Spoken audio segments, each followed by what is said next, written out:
ونبدأ بشيفو ونحكي حكايته. انا مش جاي احكي لك عن لاعب كورة وخلاص، لا، انا جاي احكي لك عن واحد لما يقولوا له انت مين بيرد يقول انا ابن الزمالك. شيفو بدأ في ناشئين الزمالك وساب النادي وهو صغير عشان يحترف، بس قلبه عمره ما ساب الزمالك تماما، ولعب في السعودية للأهلي السعودي، كان محبوب من الكل هناك، بس برضه قلبه كان لسه في 100 عقبة. ده شيفو يا باشا. وعارفين رجع ليه؟ عشان الزمالك قال له بس تعال. هرد شيفو قال له انا جاي طبعا، انا عمري اصلا ما بعدت عنكم. ومن اول يوم رجع فيه بان قد ايه هو ابن النادي فعلا، رجولة، التزام، اداء ثابت لما بيطلب منه، وقلب ابيض بيحب الفانيلا. مع كل بطولة كان بيكسبها مع الزمالك كان شيفو واقف على الخط رافع راسه، رافع الكاس ورافع قيمة الانتماء الحقيقي.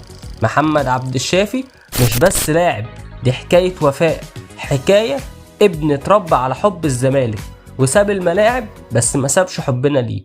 ولما جه وقت الرحيل يا شيفو ما عملتش اي دوشة، ما اتكلمتش، مشاهدة بسيطة ودمعة في العين وقلوب مليانة حب. هو ده شيفو أسطورة الزمالك. مع السلامة يا ابو قلب ابيض، مع السلامة يا عبد الشافي.